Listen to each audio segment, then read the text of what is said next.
कक्षा नौवीं की स्टूडेंट फाइनली आपका यहाँ पे हिंदी का वार्षिक परीक्षा पेपर लेके आ चुके हैं। तो इस पेपर को आपको यहाँ पर अच्छी तरह से याद कर लेना। साथ ही आपका यहाँ पर संपूर्ण उत्तर सहित हम आपके यहाँ पर हिंदी पेपर कराने वाले, आप यहाँ पर देख लीजिए पूरा पेपर आपका यहाँ पर संपूर्ण उत्तर सहित कराया जाएगा। तो इस वीडियो को आपको एंड तक देखना है। सभी वीडियो को लाइक कर लीजिए, चैनल को सब्सक्राइब कर लीजिए, क्योंकि हम बड़ी मेहनत से आपके लिए यहाँ पे हिंदी पेपर लाएँ। आप लोग बहुत सारे कमेंट आए थे कि हिंदी के पेपर अपलोड करो, फाइनली आपका यहाँ पर हिंदी पेपर आ चुका। तो वीडियो को लाइक कर लीजिए, चैनल को सब्सक्राइब कर लीजिए और साथ ही आप यहाँ पर देख लीजिए आपका यहाँ पर रोल नंबर निकल आता है और कक्षा नौवीं वार्षिक परीक्षा 2024, ठीक है। आप यहाँ पर हिंदी विषय का आपका पेपर है और मार्क्स आपको 75 नंबर का रहने वाला। टोटल क्वेश्चन आपके 23 रहेंगे, समय आपके यहाँ पर 3 घंटे रहेगा, ठीक है। आपके साथ यहाँ पर निर्देश आते हैं। इस प्रश्न पत्र में कुल 23 प्रश्न, सही प्रश्न करना अनिवार्य है। फिर आपके यहाँ पर दूसरा निर्देश आता है, ठीक है। आप यहाँ पर देख लीजिए प्रश्न क्रमांक 6 से 23 तक सभी प्रश्नों के आंतरिक विकल्प दिए गए। इन प्रश्नों में से प्रत्येक प्रश्न का एक ही उत्तर लिखिए, ठीक है। तो आप यहाँ पर देख लीजिए पूरा आपको जो यहाँ पर हिंदी पेपर वो आ चुका है। तो वीडियो पूरा आपको यहाँ पर देखना, ठीक है, और अच्छी तरह से पूरा पेपर आपको याद करना है, ठीक है। आप यहाँ पर देख लीजिए ये आपका यहाँ पर हिंदी पेपर। अब चलिए स्टूडेंट जो आपका यहाँ पर हिंदी पेपर वो देख लेते हैं। उससे पहले वीडियो को लाइक और चैनल को सब्सक्राइब कर लीजिए, ठीक है। तो आप यहाँ पर देख लीजिए आपको यहाँ पर जूम करके दिखाते हैं, जिससे आप यहाँ पर अच्छी तरह देख पाएंगे, ठीक है। तो आपके यहाँ पहले तो आते हैं सही विकल्प चुनकर लिखिए, जो कि आपके यहाँ पर 6 नंबर के आते हैं, ठीक है। तो आपको यहाँ पर ध्यान से देखना और सुनना, जिससे पूरे ऑब्जेक्ट है वो आपको यहीं याद कर लेने हैं। तो आप यहाँ पर अच्छी तरह देख लीजिए, ठीक है। आप यहाँ पर देते पहले तो आपके जो यहाँ पर 6 नंबर के सही विकल्प आते हैं। तो पहला आपका यहाँ पर आता है हिंदी साहित्य का सर्वाधिक लोकप्रिय महाकाव्य है। तो आपका यह था पद्मावत और बी था रामचरितमानस और सी था महादेवी वर्मा और डी था जयशंकर प्रसाद। तो जो आपके यहाँ पर पहला क्वेश्चन दिया गया, ठीक है, आप यहाँ पर हिंदी साहित्य का सर्वाधिक लोकप्रिय महाकाव्य है। तो इसका जो करेक्ट आंसर है वो आपका यहाँ पर बा हो जाएगा रामचरितमानस, ठीक है। रामचरितमानस यहाँ पर हिंदी का सर्वाधिक लोकप्रिय महाकाव्य है। फिर आपका यहाँ पर दूसरा था कैदी और कोकिला किसकी रचना है। तो आपका यह था रामधारी सिंह दिनकर, ठीक है। मैं बी था माखनलाल चतुर्वेदी और सी आता आपका यहाँ पर तुक और डी था गण। तो जो आपके यहाँ पर ये कैदी और कोकिला किसकी रचना है, तो इसका आंसर आपका यहाँ पर बा हो जाएगा माखनलाल चतुर्वेदी, ठीक है। आपका बा करेक्ट आंसर रहेगा। फिर आपके यहाँ पर तीसरा आता है, जिसमें आप यहाँ पर दिख ली मेघ आए बड़े बन के सवर की पंक्ति में अलंकार है। तो जो आपके यहाँ पर दिए मेघ आए बड़े बन के सवर की पंक्ति में अलंकार है, तो आपको इसमें अलंकार बताना कौन सा रहेगा। तो आपका आ था अनुप्रास, बा था उपमा और सा था मानवीकरण और दा था उत्प्रेक्षा। तो जो आपके यहाँ पर तीसरा क्वेश्चन दिया मेघ आए बड़े बन के सवर की पंक्ति में अलंकार है, तो इसका आंसर आपका आ हो जाएगा अनुप्रयास। फिर आपका यहाँ पर चौथा आता झूरी ने दोनों बेलों को कहाँ भेज दिया। तो आपका यह आ था मौसी घर, बा था दादी के घर, सा था ससुराल और दा था नानी के घर। तो यहाँ पर झूरी ने दोनों बेलों को कहाँ भेज दिया, तो इसका आंसर आपका सा हो जाएगा ससुराल।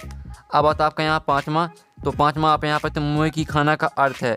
तो आपका आ था हार मानना, बा था घूमना, सा था घर जाना और दा था भागना। तो जो आपके यहाँ पर ये मुँह की खाना का अर्थ है, तो इसका आंसर आपका आ हो जाएगा हार मानना। फिर आपके यहाँ पर 6वां आता है रेणु की प्रसिद्ध आंचलिक उपन्यास का नाम है। तो आपका यह था, ठीक, सॉरी, आपका आ था मेला आंचल, बा था गोदान और सा था पद्मावत और दा था कामायनी। तो यहाँ पर रेणु के आंचलिक प्रसिद्ध आंचलिक उपन्यास का नाम है, तो इसका आंसर आपका आ हो जाएगा मेला आंचल, ठीक है। तो फाइनली जो आपके यहाँ पर 6 नंबर के सही विकल्प वो हमने करा दी विद सोल्यूशन सहित और आपने अच्छे से याद कर लिए होंगे। अब आते हैं आपके प्रश्न 2 रिक्त स्थायी पूर्ति कीजिए, जो कि 6 नंबर के आते हैं। तो पहला तक ज्ञान वर्गी भक्ति धारा की प्रतिनिधि कवि डॉट है। तो यहाँ पर ज्ञान वर्गी भक्ति धारा के प्रतिनिधि कवि हैं आपके यहाँ पर कबीरदास। कबीरदास आपका पहले रिक्त स्थान का आंसर रहेगा। फिर आपके यहाँ पर दूसरा था कैदी और कोयल दोनों ही डॉट देश की वासी हैं। तो यहाँ पर कैदी और कोयल दोनों ही गुलाम देश की वासी हैं, ठीक है। गुलाम आपका रहेगा यहाँ पर, ठीक है, गुलाम आपका रहेगा यहाँ पर दूसरे रिक्त स्थान का आंसर। फिर आपका जो यहाँ पर आता तीसरा वीर रस का स्थायी डॉट है। तो यहाँ वीर का जो स्थायी होता है, वीर रस का जो स्थायी होता है वो होता है उत्साह, ठीक है। तो उत्साह आपका रहेगा यहाँ पर तीसरे का आंसर। फिर आपका चौथा आता महादेवी वर्मा के बाबा उन्हें डॉट बनाना चाहते थे गायिका विदुषी। तो आपके यहाँ पर इसका आंसर है महादेवी वर्मा के बाबा उन्हें विदुषी बनाना चाहते थे। विदुषी आपका रहेगा चौथे का उत्तर। अब चलिए आपके यहाँ पर देख लेते 5वां रिक्त स्थान। तो स्टूडेंट आप यहाँ पर देख लीजिए आपके यहाँ 5वां रिक्त स्थान आता है बे शब्दांत जो शब्द बनाते समय आरंभ में लगते हैं डोडो कहलाते हैं। तो इसका आंसर रहेगा आपका उपसर्ग। फिर आपका यहाँ पर 6वां रीढ़ की हड्डी डोडो विधा में लिखी गई रचना है। तो इसका आंसर आपका हो जाएगा यहाँ पर एकांकी, ठीक है। तो फाइनली जो आपके यहाँ पर रिक्त स्थान वो भी हमने करा दिए और आपने अच्छे से याद कर लिए होंगे। अब प्रश्न 3 आता है सही जोड़ी बनाकर लिखी 6 नंबर की आती हैं स्तंभ अवबा में दी सही जोड़ी, ठीक है। तो हम इस सही जोड़ी को यहाँ पर कंप्लीट कर लेते हैं। पहली आती है आपके यहाँ पर कबीरदास। तो कबीरदास को आपको मैच किससे करना है, ठीक है। कबीरदास को आपको यहाँ मैच करना, ठीक है, बाह्य आडंबरों का विरोध, ये आपके यहाँ पहली हो जाएगी। फिर जो आपके यहाँ पर दूसरी आती है उपमा अलंकार के अंग। तो उपमा अलंकार के अंग होते हैं आपके 4, तो ये आपकी दूसरी हो जाएगी। और जो तीसरी आती है, ठीक है, अश्रु का तद्भाव, तो ये आपका आश्रय हो जाएगा। सॉरी, अश्रु का तद्भाव होता आंसू, ये आपके यहाँ पर रहेगी तीसरी। और जो आपके यहाँ पर चौथी आती है हरिशंकर परसाई, तो प्रेमचंद के फटे जूते, ये आपके यहाँ पर चौथी हो जाएगी। जो आपके यहाँ पर दिए प्रेमचंद के फटे जूते, ये आपके हरिशंकर परसाई की रचना है। फिर आपकी पाँचवीं आती है नैतिक का विलोम होता आपका अनैतिक, तो ये आपकी पाँचवीं हो जाएगी। और जो छठवीं आती है विभीषिका, तो इसको आपको भयंकरता से मैच करना है। ठीक है, तो फाइनली जो आपके यहाँ पर 6 नंबर की सही जोड़ी है वो हमने मैच कर दी है। आप स्क्रीनशॉट ले सकते हैं, साथ ही हमने यहाँ पर नंबर लिख दिए कौन में आपको कौन सी मैच करनी, तो आप यहाँ पर देख लीजिए और स्क्रीनशॉट ले लीजिए। और आपको इस पेपर को अच्छे से यहाँ पर याद कर लेना है। आप प्रश्न 4 आता है, निम्नलिखित प्रश्नों के एक शतवाक्य में उत्तर दीजिए। 6 नंबर के आते हैं, तो पहला तक कभी, ठीक है, आप यहाँ पर देख लीजिए अच्छी तरह से। ठीक है, तो स्टूडेंट आप यहाँ पर देख सकते हैं, कवि ने गाँव को हरदा जनमन क्यों कहा है, तो पहले का उत्तर रहेगा आपका यहाँ पर, ठीक है, क्योंकि गाँव की शोभा अद्वितीय है। ठीक है, ये आपका पहले का आंसर है, क्योंकि गांव की शोभा अद्वितीय है। फिर आपका था जिस काव्य का आनंद पढ़कर या सुनकर लिया जाता है उसे क्या कहते हैं, तो यहाँ पर जिस काव्य का आनंद पढ़कर या सुनकर लिया जाता है उसे कहते हैं रस। ठीक है, दूसरे का आंसर आपका यहाँ पर रस हो जाएगा। ठीक है, आप यहाँ पर देख लीजिए। फिर आपका यहाँ पर तीसरा दम महादेवी वर्मा किस गायिका के रूप में प्रसिद्ध है, तो ये तीसरे का उत्तर रहेगा आपका यहाँ पर रहस्यवादी गायिका। ठीक है, रहस्यवादी गायिका आपके यहाँ पर रहेगा तीसरे का उत्तर।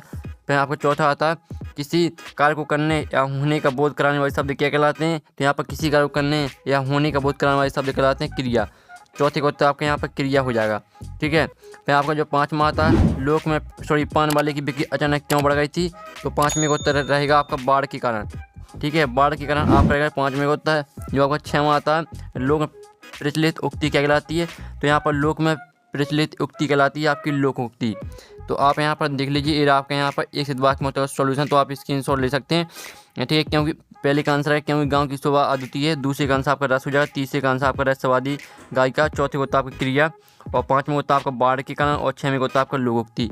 तो आप स्क्रीनशॉट ले लीजिए, आपके यहाँ पर दिया एक शतवाक्य में होता है सॉल्यूशन।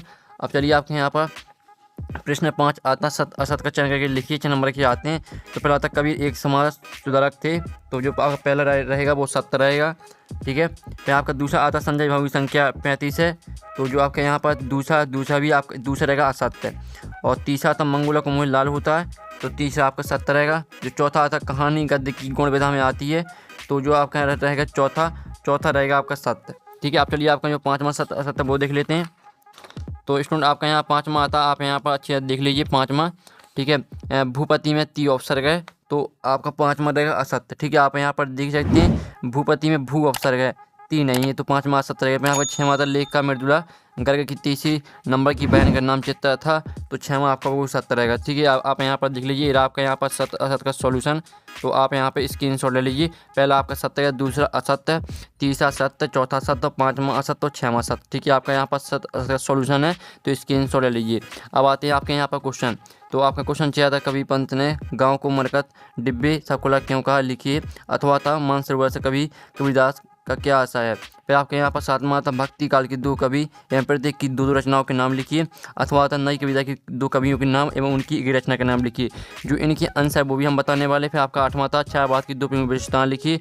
अथवा था नई कविता की दो विशेषताएं लिखिए। फिर आपका नौवां था सुमतानंद पंत अथवा कबीरदास के भाव सौंदर्य की दो विशेषताएं लिखिए। तो आपका यहाँ बीच में अथवा लगा है, तो दोनों में से आपको एक पे करना है, ठीक है, जिस पर भी आपसे बनता हो। फिर आपका 10वां था अनुप्रास अलंकार की परिभाषा उदाहरण सही लिखिए। अथवा था रूपक अलंकार की परिभाषा उदाहरण सही लिखिए। तो जल्दी से आप यहाँ पर क्वेश्चन देख लीजिए, स्क्रीनशॉट ले लीजिए, फिर हम इनके आंसर आपको बता देंगे, ठीक है। पहले आप स्क्रीनशॉट ले लीजिए। फिर आपका 11वां था महाकाव्य खंडका में कोई दो अंतर लिखिए। अथवा रस के सिखाते रस के अंगों के नाम लिखिए। फिर 12वां था छोटी बच्ची को बेलू प्रति प्रेम क्यों उमड़ आया। अथवा था किस घटना ने सालिम अली के जीवन की दिशा को बदल दिया। फिर आपका 13वां था नाटक एकांकी में आपको कोई दो अंतर लिखना है। अथवा था कहानी उपन्यास में कोई दो अंतर लिखिए। फिर आपके यहाँ पर आता ठीक है, आपका यहाँ पर 14वां क्वेश्चन आता है गद्य की प्रमुख विधाओं के नाम लिखिए। अथवा था डायरी विधा का सामान्य परिचय लिखिए। फिर आपका 15वां आता मुंशी प्रेमचंद अथवा महादेवी वर्मा की दो रचनाएं लिखते हुए साहित्य में उनका स्थान लिखिए, ठीक है। आपके यहाँ पर 15 क्वेश्चन बीच में आपका अथवा लगा, तो दोनों में से आपको एक पे करना, मुंशी प्रेमचंद अथवा महादेवी वर्मा, दोनों में से आपको एक पे करना जिस पे आपसे बनता हो। फिर आपके यहाँ पर आता सुलमन नेपाल शब्द क्या है लिखिए। अथवा था मुहावरे एवं लोकोक्ति में कोई दो अंतर लिखिए, ठीक है, जल्दी से आप इनके स्क्रीनशॉट ले लीजिए। फिर 7वां क्वेश्चन आता है बाढ़ पीड़ित क्षेत्र में कौन कौन सी बीमारी फैलने का खतरा होता है। फिर अथवा रीढ़ की हड्डी एकांगी का उद्देश्य लिखिए।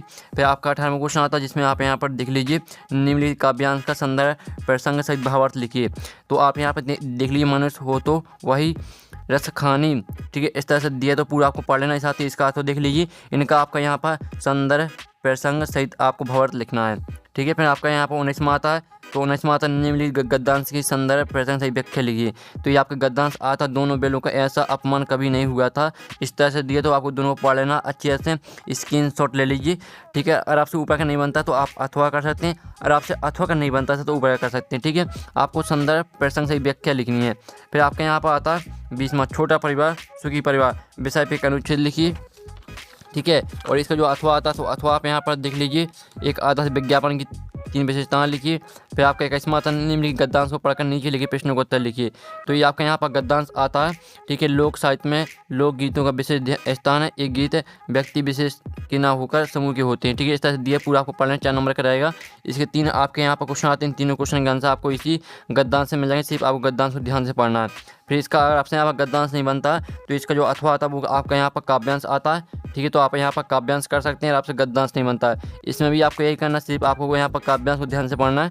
इसके 3 प्रश्न आते हैं, तीनों प्रश्न होता है आपको इसी में मिल जाएंगे। फिर आपका 22वां क्वेश्चन आता है शाला त्याग प्रमाण पत्र प्राप्त करने हेतु अपने विद्यालय के प्राचार्य के नाम से आवेदन पत्र लिखिए, अथवा अपने विद्यालय के प्राचार्य को शाला शुल्क से मुक्ति हेतु आवेदन पत्र लिखिए। फिर आपका लास्ट और आखिरी क्वेश्चन आता है निम्नलिखित किसी एक विषय पर रूपरेखा सहित आपको निबंध लिखना है। ठीक है, रूपरेखा सहित। तो आपका पहला आता है विद्यार्थी जीवन और अनुशासन, कंप्यूटर आधुनिक युग का वरदान, मेरा प्रिय खेल और दैनिक जीवन में इंटरनेट का महत्व। ठीक है, चारों में से आपको किसी एक पर लिखना है रूपरेखा सहित निबंध। तो फाइनली जो आपके यहाँ पर हिंदी का पेपर वो आपका कंप्लीट हो जाता है। साथ ही जो आपके यहाँ पर क्वेश्चन है, ठीक है, आप यहाँ पर देख लीजिए आपके यहाँ पर क्वेश्चन। तो स्टूडेंट आप यहाँ पर आपके यहाँ पर क्वेश्चन 6 से लेकर आपके यहाँ पर क्वेश्चन 23 तक का सोल्यूशन नेक्स्ट वीडियो में आएगा। तो वीडियो को लाइक कर लीजिए, चैनल को सब्सक्राइब कर लीजिए। साथ ही पेपर का PDF है डाउनलोड करना चाहते हैं तो उसकी लिंक आपको वीडियो के डिस्क्रिप्शन में जाएगी, तो वहाँ से आप PDF डाउनलोड कर सकते हैं। तो यहाँ पर नेक्स्ट वीडियो में टिकन बाय बाय।